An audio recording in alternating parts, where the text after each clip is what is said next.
Hi, this is Toya X. And this is Ray Daniels, a.k.a. the Culture Referee. And this is Business Spotlight. Do, do, do, do. And today we have a special guest. When I do things like this, for me, it's really important when I'm speaking to my audience that I know who I'm talking to and what they're talking about. And, because for me, it's important that you guys at home know that I'm not going to give y'all no BS. So a lot of the times when I'm talking to people, I like to get to know them. And I'm being honest with you, 3 seconds in, I was like, I want to know this guy. Because what he does is he helps turn people like us, like you watching at home, into products. He helps us figure out how to not work. You know how people always say work more, work hard, make money? He's the guy saying, let me show you how to work less and make more. And in my world, that's like powerful. So let's make some noise for Arturo Johnson, guys. Let's go. Welcome. So Arturo, bro, we was talking, and I just want to ask you before we get into it, how'd you become this person? Like, how'd you become a person that felt like I can add value to the world? Like, before you started adding value, how'd you become that person? So, before I tell you how I became, I got to tell you who I was before this. Even better. Let's go. So, I think I'm originally from Chicago, south side of Chicago. So, graduated from high school. I'm like, all right, I definitely don't want to be here. I need to kind of see some things. So, I go to Nashville, try to go to college. And I realized that that's not the avenue for me either.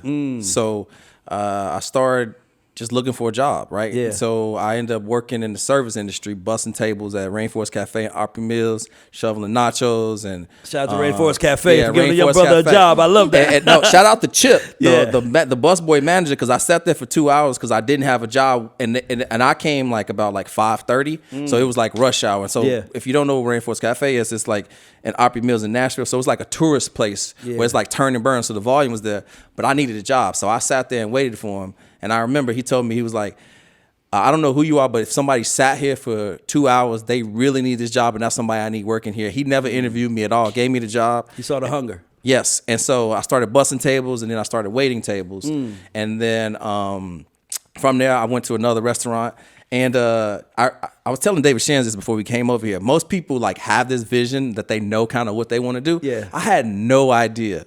And I'm glad. That's what I really want to get to, because a lot of people out here want to be somebody and they have no vision, and they just are just working trying to. But you that's where I was though. Yeah. And he was like, really? He was like, dude, when I was 22, I was working at Cheesecake Factory, and I knew I wanted more out of life. I was like, bro, you have to understand, for me, coming from the south side of Chicago, just to make it to 25 was already a salute for me. Yeah. So now if I'm making $4,000 a month, waiting tables 4 nights a week, I got my daughter, I got a place to stay, bro, I'm good right there. And I lived in that comfortability for a little while until I didn't like it anymore. And so, but the problem with that was I was frustrated and I was mad.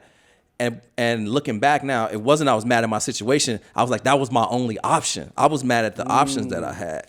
God, so you was mad that you were in that scenario. You wasn't mad at the scenario. No, I was mad that I didn't have another situation that I could get out of. So you get sick and tired of being sick and tired. For example, if I come to you, right, and you like, bro, I got this problem with this chick, and she always doing this and that, and you like, bro, I done already told you a couple times, and I come back to you again and again and again. Yes. And then I'm like, oh, I realize what the situation is. You mad because she treating you this way, and you don't have no other option, so you keep sticking there and dealing with it. That's what's problem. And so then I was like, I don't have any other opportunities besides this one, and I've outgrown this one, but I don't know what I want to do. Yeah. And I'm like, that's a low place to be, bro. Yeah. But you don't got no more options. Yeah. You don't know where you want to go, and you're sick and tired of where you at. All you left with is yourself. Yes. And you figured it out.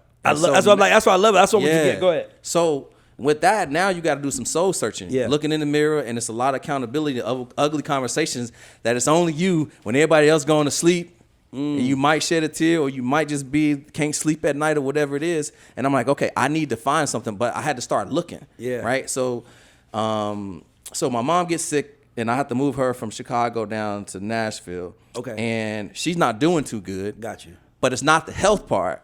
Is that she left her community, a church in Chicago, and now she don't have that inspiration she's not surrounded by love. Yeah. And that vibration is feeding her. And my wife go, maybe you should take her to this church over here at Mount Zion. So I ended up going, and it wasn't that I needed to take her. It was for me. My wife have a funny way of doing stuff like that. Of getting you to and do I shit. ended up seeing a homie that I went to college with, and he looked like $1 million. Got on the suit. Oh, wow.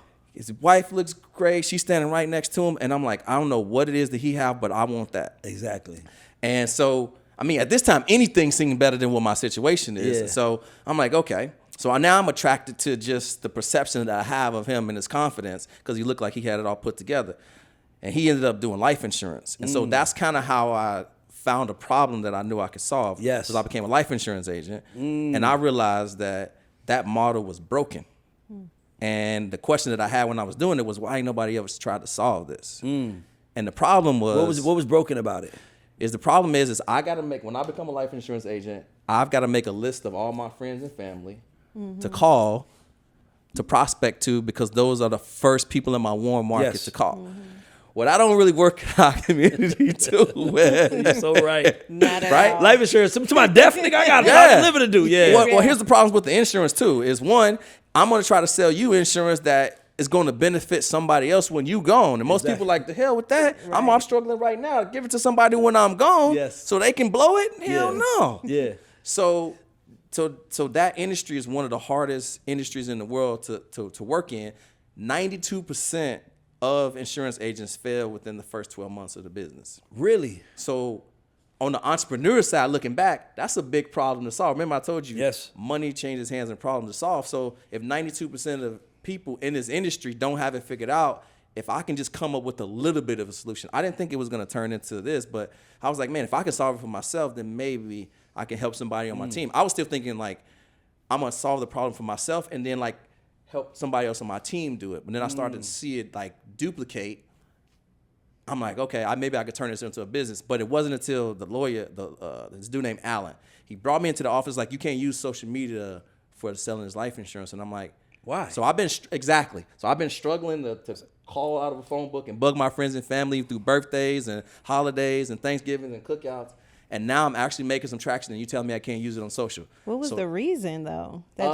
Just because it was a captive company, they control what you have to use on social media. The time where social media wasn't the tool. It wasn't the tool. It's the tool now. Like back in that's why before COVID, like they wanted to really make sure that what was getting put out on social media was perpetuating their brand. Okay. Exactly. So you come in and you're selling their product the way they do it, you're dressing the way they look, and you're saying the script that they say.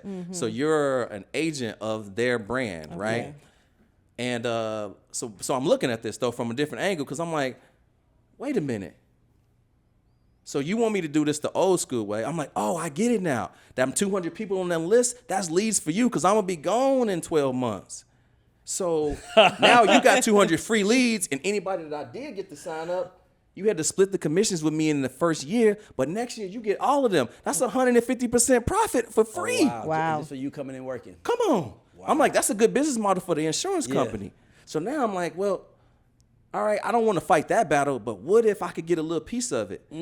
What if I could figure out how to generate leads using social media in some kind of way? Exactly. So now I got a problem I need to try to figure out for myself, which is like, how can I use social media to do this? Yeah. So I look at some YouTube stuff, and then I find an ad comes through, and then this dude was doing affiliate marketing. I didn't even know what it was, but he emailed me saying you can get $500 off this product, because I wasn't going to buy it because it was $2,000 at the time, and I had to borrow $900 from my mom to make the first payment, and it was like $500 off, and I bought it, and it showed me how to do the lead gen for the insurance, and that was like my first business. So now I had a purpose, and I had a solution, and I was like, all right. So I kind of leveraged my insurance credibility to get my first couple clients to really like test it out. So that's kind of how I learned how to use social media. So when you say you did that, what exactly does that mean? Okay, so for example, the biggest problem that you would have if you was a life insurance agent is you need people to talk to every single day. You need fresh leads. Yes. Not people that's in your friends and family or a list of people that you already tried to call. Yes. So there's only a couple ways that insurance agents are doing stuff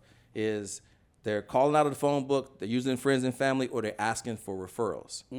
Well, all of those things are not self-sufficient. Yes. So I had to figure out a way to cut out the middleman and go straight to the plug. To make the job easier. Yep. Okay. Hold on, you figured out a way to work less and make more. Like exactly. Let's go. So I find a tool that can automate some of the lead gen part. And then I'm like, okay, so this isn't working for you, and I got a solution that can take you from this to that. Do you want to buy it? I already know the answer to that, of course. Because nobody like dialing 100 leads a day, getting cussed out and doing all of that. So I found a solution to that. And so that's I kind of fell into this thing. Yeah. Right? Because I had the problem and I solved it for myself, and then I kind of started sharing it with other people. So how I'm gonna ask you this. No, I'm gonna stay here. Give me the first client. Right? Yes. Give me the first client, because you said you Yes. had the client. Stephen No. Tell me what you did for them. So Stephen No. Let's go. Stephen No from Boston. He was an attorney that he started selling life insurance. My first client. And I remember because it was right before my shift. Actually, my shift had started, and he called me back, and I still got my apron on, and I'm in the back stairwell. Oh, wow. And I'm like, all right, just give me $500 and I'll do the service for you. And do you know, I gave him a PayPal link, and he paid me right then, and that blew my mind that somebody would pay a stranger on the internet $500, and that broke my brain because I'm about to work for 8 hours. Because when you from the hood and you from certain places, they don't teach us that. Yeah. That's so crazy that you realize that. Like, hold on, what? And it was for $500, and I'm about to go slaying steaks and fill up ranches and unsweet tea. By the way, anybody who drink unsweet tea, they like the thirstiest people in the world. They drink it like 2 cups at a time. So I'm running back to the table, and then I'm like, okay, wait a minute. I just made $500, and I gotta go listen to my manager tell me about free shift and make sure you do your silverware and this and that. I'm like, bro, I already made $500. I'm like, okay, I'm done with this. Now I got a purpose. You feel what I'm saying? Sure. So now I gotta become the entrepreneur, the business person. So now people can really like, okay, I'm gonna rock with you because I got that dude to do it, but he was just as desperate as I was. You know what I'm saying, for a solution. So when he do it, what did you do, bro? So I did lead generation using a software tool that I found off YouTube to generate him leads off of LinkedIn. Now, here's the funny part. I had to give him a refund because the shit didn't work when I first did it. but here's the truth. But here's what I did. So this is why you gotta like take action and step out on stuff, because when you do that, that's where the magic happens. Yeah. And when I got him as a client, he already had the tool that I needed. That you had to get referred to use, because the one I was using was a free janky one, but he had the subscription one that somebody tried to use, but they didn't know how to use it. Well, I had 30 days to figure out how to do it because he paid me $500 to do it. Yeah. So I got a month to figure it out. And then I realized, I can just go into the back end and refer it to myself and get my own account. And now, so technically I got the software tool from working with him. I had to give him his money back, but now I had a real predictable money-making machine that would do the leverage for the lead gen for me. And now I can have multiple clients with it. Wow. Yeah. So I'm gonna use myself for an example. I'm not gonna use the music guy. Yeah. Because I feel like it's easier to help. I'm in the music industry. Yeah. I started this Ray Daniels Presents Network. Started a podcast, and I'm tired. Like dog, I think we did 4 today, Toya. I'm tired. Yes. Yeah. Like dog, I go I love this shit, but I'm tired, and I'm looking for an efficient way to make money from it. I'm trying to productize myself, bro. Right. Can you help me productize me, bro? Can you just what would you do? Well, I mean, I gotta ask a couple questions if that's Let's go. okay. So, Ask anything. Is there anybody that like the skill or the thing that you do, can that be replicated, reproduced? I mean, or is that something that's beholden to the brand and the genius of you? Is that a one-on-one thing? Well, it's held to me, but I've been turning it into products. So I wrote a book, right? So I have that, but like, to me, the hard part is that music monetization from an information standpoint isn't as valuable to the crowd it is if you sell it at what you sell a cartoon, right? So that means if I'm on YouTube and I need 3-4 million views to make my money on there, right? But if I got 30,000, 40,000, and it was all music people, I still didn't make no real money. Right. I need to find a way to take those 30,000 people and bring them to another world. That's why I started Patreon, where I can say, come see me here, and I can then sell things off. Right. So you digitize and then put a subscription on it where Patreon they can pay you. But I guess that's like people have multiple layers of problems. They got expensive problems and they got cheap problems, and so I like that. It really just I like that. I mean, it is right. You know how it is. We came from nothing, and then with this business, this is something that happened every day that's gonna cost you some money. Yep. So I like to say like the more money you make, the more sophisticated and complicated your problems is, and the more expensive they become. So so I guess if you're tired of doing this, is this the most efficient thing that makes like the most money in this sense for you? I make way more money from music. Like I got. Well, I know, but I'm just saying like in this instance, so we can kind of like not chase rabbits. It was in this instance. I thought like. See, most people want to do podcasts. And they like, man, I'm gonna do a podcast. I need to start monetizing. Right. And I'm like, no. I just want to see if I could do something that people like. If people like it, then I'll figure out how to monetize it. Right. Because sometimes you come in saying, I'm going to start a restaurant. Right. Do people want it? So for me, it was more, do people like it? And then all of a sudden I was on a ride. Okay. And now everybody wants to talk. And I'm getting calls and publicists and managers. And then the managers want to talk too. The artists want to talk.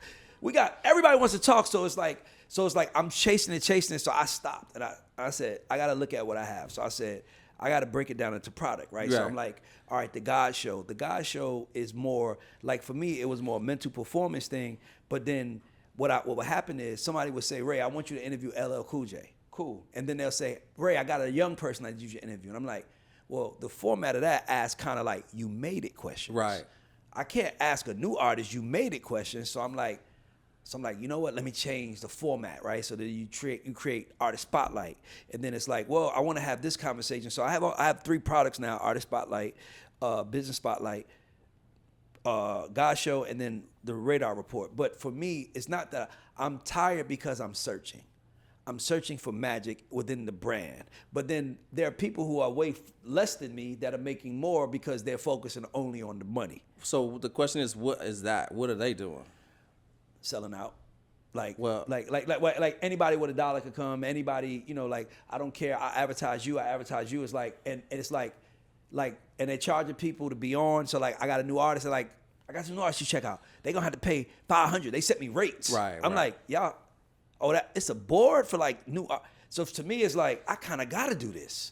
Like, nobody's broken an artist. Yeah. It's like the star of an artist is a statement. So for me, I started doing this to kind of help open and enlighten. But I guess for me, when I see people and they're like, why aren't you doing this and why aren't you doing this? I'm like, I didn't think of that. I didn't even know what I was doing. I just wanted to make something dope. Yeah. What mattered to me more wasn't how many views it wasn't how much money I made per episode. It was all the people at home enjoying it because I'm an entertainer. I can keep it coming. That's what I thought. For sure. So this might be kind of a deep question, but it's just a real one, which is like, if nobody else is looking and it's you, and somebody just like, Ray, what do you want to be doing, bro? Like, not for nobody else, but for you. Like what do you want to be doing? Well, what I want to do, and I want to do what I'm doing now. This.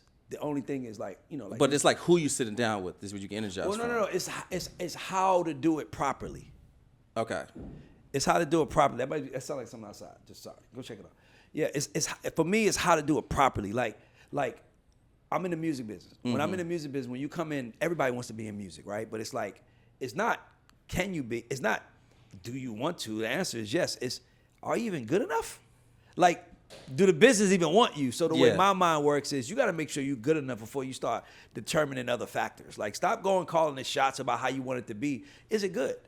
Yeah, well, I think there's a couple angles then from that, which is like you literally just walk through. It's like it's not just starting a podcast and getting a studio and putting lights and mics up. There's a whole business side to that. For sure. So that's the whole productize right here is how do you go from a little unknown podcast to being the top industry celebrity in your space? Yes. And who else could better do that than Ray Daniels? Right? I agree. So you got that one option. Then you got the Shannon Sharp option, which is to be the Ray Daniels Network. Yes. Where now you just have a network and like Bubba and all those people leverage your network, which is thin air, right? Yeah. To be on there. And it's a rev share for that model where even if they use this, whatever the fee is, you're not here, they get charged and you get a percentage of that. That's one option. And then I think, let's say productize it. You can monetize it that way, the development of coaching. And then the other one slipped my mind, but those were 2 ones that you focus on packaging. That's what I like about you. Like, that's your thing. Like, one of my idols is this guy named Jerry Weintraub. Right? Okay. If you've never seen his documentary, you should watch it. It's called His Way. His Way. It's on HBO. It's incredible. But he speaks about how he was a young man and he worked. Oh, sorry, to cut you off real quick. I remember it is agency placement, right? Like you connect podcasts on the same level as like a finders type thing to for connect sure. people together. So that was the third one I was gonna Got say. you. So no. By the way, I appreciate that. Those were all good. Those are all good. For me, it's not that it's not for me. I'm looking for the hybrid. Honestly, like it's like I'm like what I want to do is I want to host one show, and if I would like Toya to have her own, and she's talking about something that's not me, and like to me that's what I'm trying to do. So I know I'm building a network. Like I know I'm not chasing money as much as I'm chasing legacy, but like I still like to figure out how I want this to be, because like when we sat down, I'm like, no, I want to talk to you. Like I could have sat down and said, here's my list of questions. Nigga. Yeah. Like I want to talk to you, like, cause I'm a human and you talking to me. Yeah, so let's for me, let's really chop it up. Yeah. So but the thing about Jerry that you triggered when you told me this, you triggered me when he said that he was an Army guy, and he said, he worked in Alaska, and people would like land and the soldiers would come through, and his job was like, he worked at like a store, and he was like, they're not buying this shit. So he goes to somebody, he's like, yo, you sell plane tickets. And go to another person, you sell this. And he said, what if I came to you, this is like 1950s, and he created a package, and he realized that people would rather pay for 3 things at a higher price than 1 thing at a lower price. So when you were speaking about packaging, when you was like, let me show you how to take, if you got 20 clients, let me show you how to take those 20 clients and turn them into 10. Yes. That's like what I the mean. barber example. Yeah, exactly. Yeah. And again, it's just trying to stay high level so we don't get into too much to the economics. But I was just thinking but you said something that was very interesting is a packaging thing. Yeah. Packaging, the marketing side, and then making sure that the numbers make sense. Because like after I tell that barber that he can make more by doing one thing, and that's just like this. It's just a decision. It ain't even. By the way, that fucked my head up.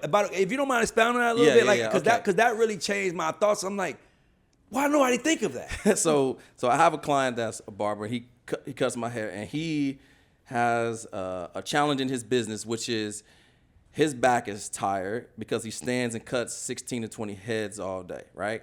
The other thing is he's trying to figure out how to make more money. Yes. And I'm like, well, there's only 2 options, which is you've got to cut more heads, you got to do more work, or you got to optimize your business to be more efficient and in the form of pricing, right?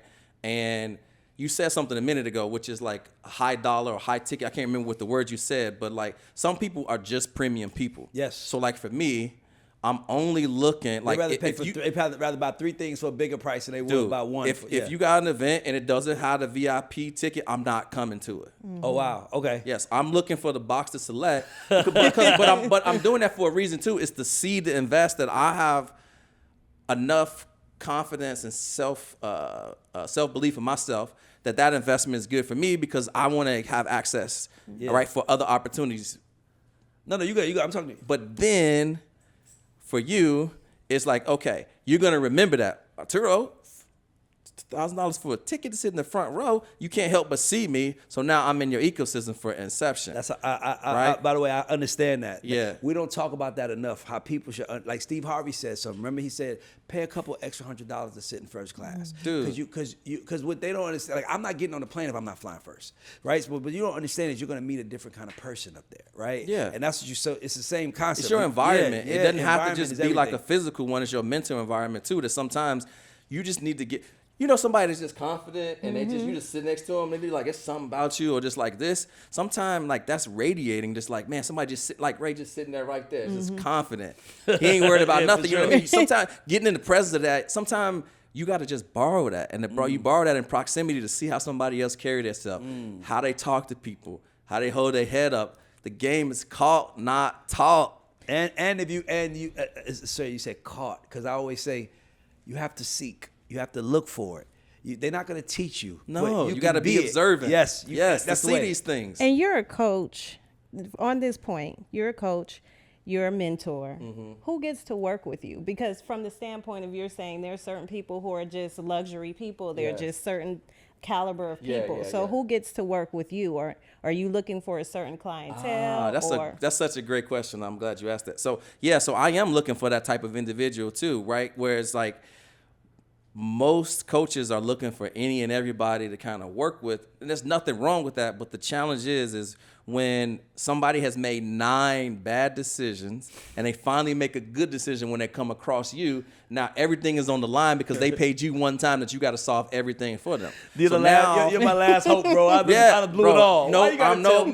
bro. No. We're not doing that right now. I'm just for this. Yes. My job is to provide the structure, the information, and accountability that if you got the drive, the decision making, and determination together with that should get you to the next rung of this, but not all of this, right? Yeah. You know what I'm saying? And so I'm looking for people that have attempted, tried, and committed. See, here's the thing. The high people, you're not convincing them of who they are as an entrepreneur. They've already made the jump. Yes. So anybody in that realm is somebody that I like to work with. So you like motivated people, like you, like entrepreneur people. Yeah, You're just like confident in like in any situation, right? Sometimes you have to go to some stuff that you're like, I don't know how this is gonna go, but you go there and you're like, oh, that turned out pretty good. But it wasn't the situation. Is you showing up in that situation to make it what it is.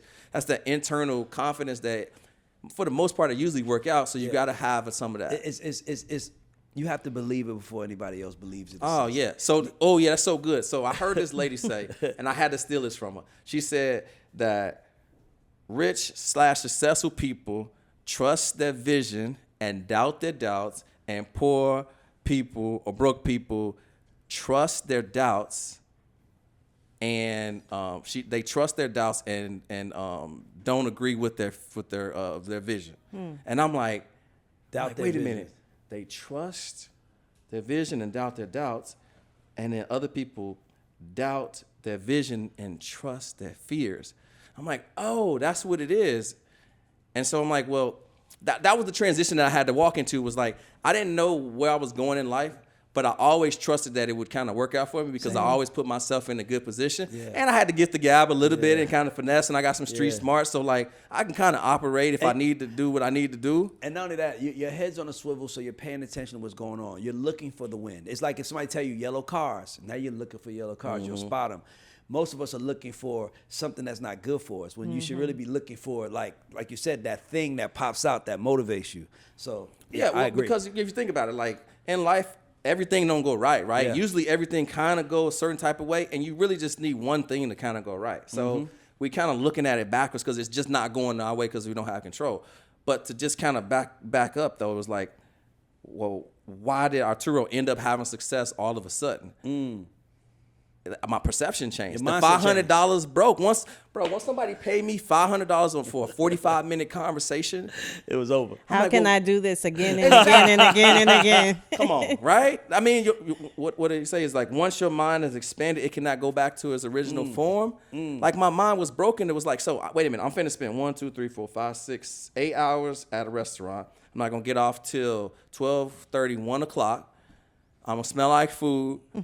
You know what I'm saying? I got a couple $100, and I made less than what I did by just moving my mouth. Yes. Yeah. I'm like, okay. How long did it take you from that $500 and you're still working, busing or waiting on tables? How long did it take you to make the jump to believe in yourself and trust your vision? I'm a hustler, so it's already like, all right, I'm trying to figure out how, because I mean, I'm working. Okay, let me try to do this again to see if this really worked. It was a fluke. But now, bro, I'm like, I'm delusionally running through. I'm running like 100 miles an hour. Like, okay. And so now I'm like, all right, I got a deadline for my unhappiness of working in the service industry. 6 months. 6 months and I'm out of here. And it was 6 months and 29 days when I hit 6 figures run rate. Oh, wow. Out of there. Yeah, I'm out of here. Wow. I'm like, okay, say less. And like, now, don't get me wrong. The restaurant that I worked in, though, let me give some kudos to where I worked at. Yeah. That got me through. That got me custody. My daughter had me my first place, so I was cool. But I got to a point where I just got too desensitized to it that I wasn't happy and I just wanted more. So that was my home. And I still go back there. My first events when I started my business, I had the first 3 there. Because that's home. But I want more. And anybody tell you, oh, you need to stay like this and that. It's like, no, we're supposed to grow. If I see you in 5 years and you still talking, walking, and looking the same, that's something that's retardation. That's not supposed to be that way. Well, you're stuck. You stuck. I want to ask you something. Do you think anybody can be a product? Anybody can productize themselves. Anybody can productize themselves. That's what I mean. Right? Because everybody has a unique unique experience in life. that gives them an expertise in something, right? Everybody's got their own journey in something. Are there any underestimated niches that you see where you like? Oh yeah, man, I know somebody cats, whistling, like yoga, yo-yo. teach you how to cat or whistle. No, people training cats. Excuse me, training cats, training dogs, whistling, yoga. Whistling. Y'all, yes. Teaching some people. My wife can't whistle. My I son can't either. I don't have the desire to pay somebody to teach me that. That's amazing. That's amazing. It's so. The thing is we put the limits on Yeah. these things, and again, it's anything. If Yeah. you swept it from like, oh, why it won't work to why not, and it's like you can pretty much do almost anything these days. I mean, it's like if you're solving a problem, Yeah. that's where you got to start. So the first thing is not to just come up with an idea. It's to come up and obsess over somebody else's problem to come up with a solution. Yeah. So the expertise is going to come with you not coming up with something for yourself. Like, oh, this is a great idea. It's got to be practical that it solves a problem. And you can solve cheap problems or you can solve rich problems. So I live in this world, bro, and I'm saying this on record. This is why I think you're a superhero. I know you are, because if you're paying attention to what's happening, they're getting rid of jobs. And I'm telling everyone, there's no money out here anyway. The only way you're gonna make money is if you're working for a brand or you built one yourself. And I'm not saying that, don't get me wrong, you could build a brand that brings you $60,000 a year. It don't have to make you millions and millions of dollars, but you're gonna have to be selling like fruit in your neighborhood. You're gonna have to. 100%. But again, we got to look at the past. Yep. Like our uncles and stuff coming up, what they all went to school for? A trade. Like Chicago Vocational High School in Chicago was like the biggest vocational school where you went to high school and you got a trade. It was a vocation. Plumbing, electrician, like all of that stuff.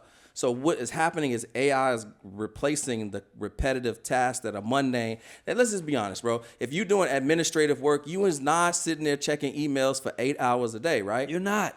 And the companies know that, but they don't have anybody else that they can pay what they pay you to do it. Or for the time they pay you to do it. Right, I don't need you to do that exactly. for 2.5 hours. I don't need you for the whole 8 now. Exactly. So then you get AI to replace that, and it takes that level of work down, that takes the labor down to zero, and they get more of a result. But here's the other piece.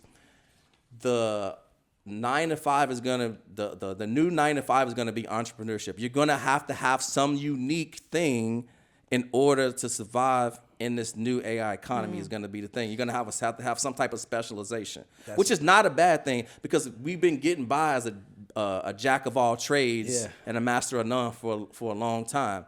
And then with the internet, you can learn anything now, and you know what I'm saying? And so like when I first started my business, I didn't know it all, bro. But I studied like when I got a client, that put the pressure on me to deliver. It was a healthy pressure, and I had to like get in my bag and research and stay up a little bit to get the results done. So I think that the future of AI is there's going to be a lot of jobs that are going to be gone, but it's also going to create new opportunities. But I think you got to pay attention. That's the first They part. need to be watching you. They need to be reading the book. Now, I'm not playing. No, seriously. Like I am, dog. See, I'm okay. I own my houses. I own everything, but I own it because I'm like, I think they're gonna pull the carpet under everybody soon, and like I'm really getting ready for like I got people living with me because I'm like I think it's gonna get bad, and people like you are literally out here saying to people, and they, by the way, they laughing. Let me tell you something. 2015, I'm working at Interscope Records, and I'm at the time I saw my business changing. It's right around streaming just kind of was introduced, right? This new thing. And what I started noticing was that when you worked at a label, people chase you. Like when you work at a label, it's like, oh my God, such and such is here. And then what I started realizing when we were chasing, like, why am I chasing now? Now I'm like, hey, who got a hot record? It's like, so I told him, I said, the revolution is taking place outside. There's a revolution taking place on the internet where professionals are teaching people not to need us. That's what I told them, 2015. I said, they're teaching people. And by the way, they might need us, but they're going to believe eventually and they're going to leave. Even if they need us and they just fell for the okie doke. They fell and now they're gone and now we have nothing. So for me, I was like paying attention to everybody on the internet. I'm like, yo, this guy, I know it sounds crazy. I know it looks like there's nothing, but eventually the internet is the only thing we're going to have, right? Eventually the internet is the only way we can communicate with each other. Think about this. We had somebody earlier we was talking to. This motherfucker, I just got to say this on record. This motherfucker said they get 15 million viewers a week. What? on a show, an online show. Like it was Natalie Nunn, and she was speaking about baddies. Like we get 15 million people are watching. Like this. What? Yes. Every Sunday. Like that's what I'm trying to tell you. So my thing, Yes. so my thing is that people like us gotta wake them the fuck up because they're being lullabied to sleep. Yeah. They don't understand we're being entertained. We're just like 15 million people is watching that. You can't get 15 million. My point of saying that is saying that is an app. That's Not 15 million crazy. people watching them on YouTube. 15 million people downloaded an app. In a specific small location. And by the way, and now they're making content that we know TV wouldn't have put on. Mm-hmm. So what it's telling me is the internet is way more entertaining than TV. And the thing with AI is gonna make it even more condensed because everything is gonna be personalized to you. So I got a couple more questions. The AI question is the one. And I have a question too. Okay, go. I want to ask about AI. So Yeah.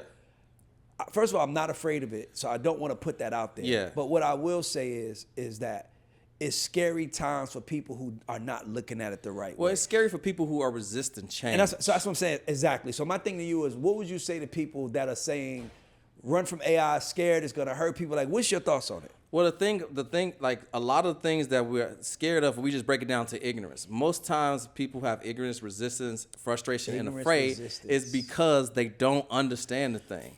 So if you just take the time to just have the knowledge of it. So the first thing is if you don't learn how to use it, you're going to get replaced, right? Like that's just like, so this the saying that I have is that AI isn't going to replace you. The person using the AI is going to be the first one to replace you because they can do your job and 4 other people's jobs, right?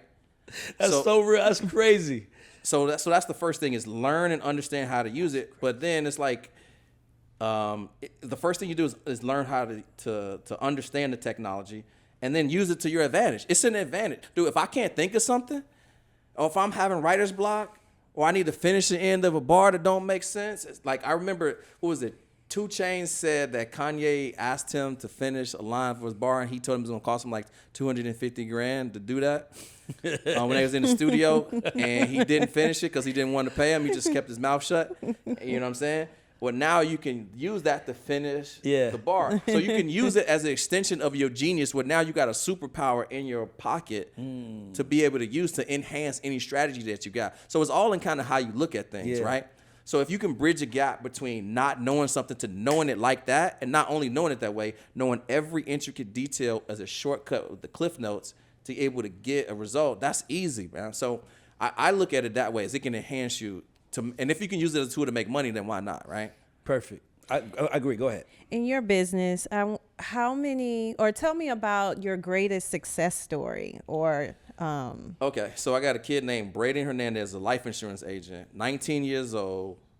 He just texted me on Instagram yesterday that he wrote a $100,000 insurance policy.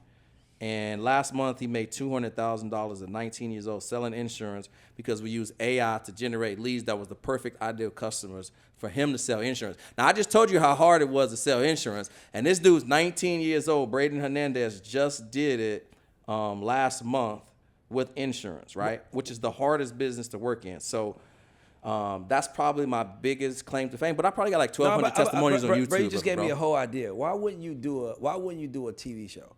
Right, where you go into people's lives and you just showing them how AI can help make their business run better. Dude, that's such a good idea. See, this is why you got to get around high level people Yes. right That's here, it, bro. Like, cause I'm watching, like I'm imagining you going into someone's business saying, "Tell me everything going on," like, and they say, "Let me show you how I'm gonna use AI to run this properly."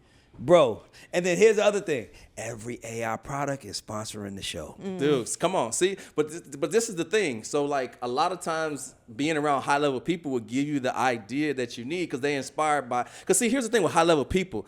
It's not a competition. It's like, bro, I'm good. I don't need nothing. I want to see you win. So I'm hearing you and I'm like, man, I would like not, because as soon as you said, I'm literally texting my 16-year-old son.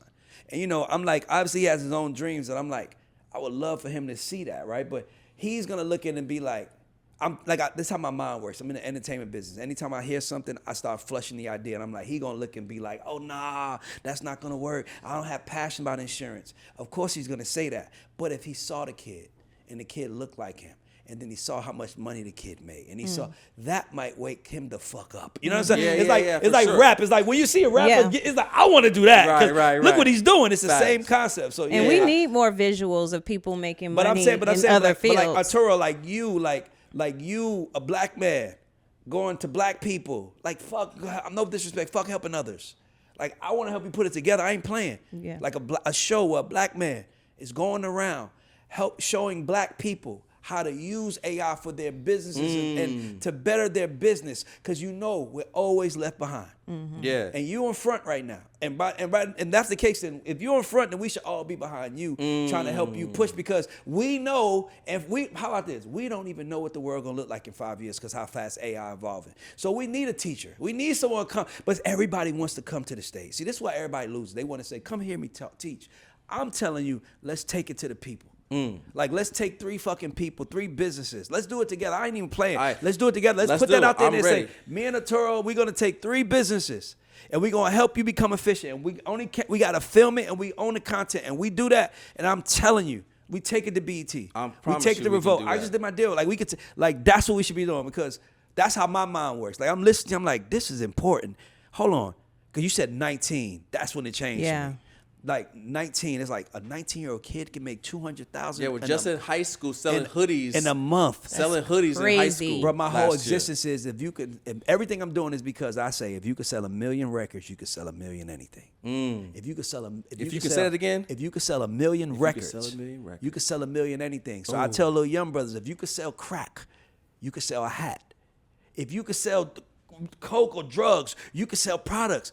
It's just those are the products that we see, because it's right there for us. So we damn near got to bring it to the front line. Bro, Cedric, shout out to Cedric the businessman. He got to come send me a drop too. 17-year-old making 20 grand a month, selling hats, bro. And I'm being honest with you, it's like I feel like we start with the older folks, but I feel like there needs to also show young folks getting busy, because we're about to get left behind in society, and people like you on the soapbox. Listen, black folks, let me show you. And it's like, they're like, yeah, no, bro, we got to show them. Let me tell you something. The music business, we have one thing in common. You know why I feel like I'm the coolest nigga in the world when I walk in any room? Because I'm the person that changes lives.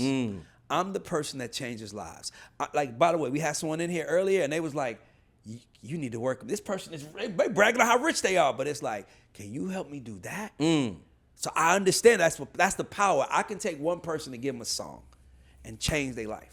Like, I know it. By the way, I know how to do it. And I'm looking at you like an artist right now. So I'm like, okay, how would I show the world?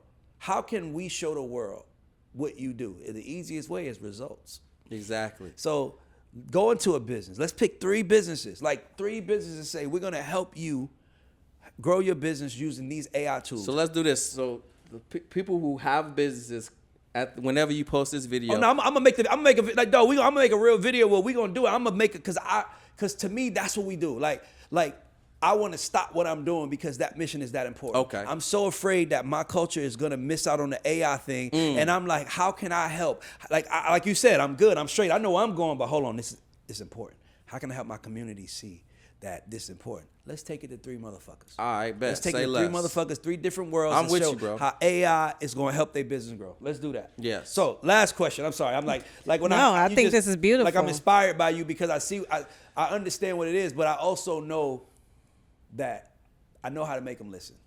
Yeah, you do, guy. You got my ear too, and I'm on the show. We're gonna do that. We're gonna do that because I'm gonna find it. I got you. Oh, okay. No, I don't have to. No, I'm good. I'm not consulting him. He got I'm about to help. Like I want to help him at this point. Like he don't need no game. I just want to show you. Like I'm in entertainment. We make everything cool. That's what we do. You bring us something, we make it fucking cool. What you have to show is it's like what you do is cool. It's just you're talking about it. It's like LeBron. So we got to show them. It's like LeBron James talking about basketball. You got to really love the game to hear it. Yeah. But you don't have to love the game to watch him do Okay. it. That's what we got to do for you. We got to put you in a scenario where we can place it and take some Showcase people the and showcase expertise it, and then let them tell you, Yeah. man, this motherfucker gave me this, and then just get out the way. Yes. Just get out the way. Let's do that. We're gonna do Yeah. that. I want to do that because I want to help you. Like I Facts. just fuck with it. And I definitely appreciate that. Love it. So You're a real one, bro. So let me Let me last question. Yeah. You've helped a lot of people build high profitable businesses, personal brands, etc. What's the most rewarding transformation you've seen? What's the most rewarding? What's one that made your heart smile the most? So, Ruby Brewer, Ruby Brewer, she's a life insurance agent. And she was one of those people that she was like, Arturo, I seen you online, and I've been praying about this, and you came to me in my sleep. And you don't know this, but I want to tell you. And she signed up with me 2023 on Christmas Eve. And I just saw her recently at a conference too, And she goes, you don't know how much the program that you gave me to help my life insurance business. Because she's like, I was flat broke. I only had $2,000. I only had enough for the first payment. I didn't even know if I was going to make the second payment. But I got your system, and that worked. But it also got me around some other high-level people that changed my belief system and the opportunity that I had. And I realized it wasn't selling the insurance. It was the situation that I was in I needed to change. And getting in your program allowed me to change my situation because I didn't know those was one of the options. Wow. And that is what changed my life. Wow. Love that. Well, we got work to do, bro. So, I mean, I'm sorry, we got work. Like, we're going to talk about this. So, let's make some noise for Arturo Johnson, guys, for Artist Spotlight. Yeah, bro. I get it. Like, this what I do. People come see me and say, and like, by the way, you don't need it, but I'm like, whatever. It's not about your business exploding. It's about the information. Yes, the impact. Because by the way, you ain't gonna be able to catch them all. You're gonna go so high up here that's gonna be 50 other yous right here. Like, I got something for you. You know what I'm saying? You're gonna be able to catch them all. But the point is, we want them all to know it. We want them all to know it. That's the most important thing, is that they know it. And watching you do that, we're gonna put some shit together. And on that note, it's Artist Spotlight. This is the business. By the way, you inspired that business spotlight. Really? That's why I want to do it, because I'm gonna do the next 3 with you. Let's go. And we're gonna go sit down. We're gonna go to them ourselves and sit down with them and help them with their business. I have one in my mind already. I know a 23-year-old real estate agent. She's a young girl. I want to show people what you do. We're gonna do this shit. We out. Let's get it. Let's go.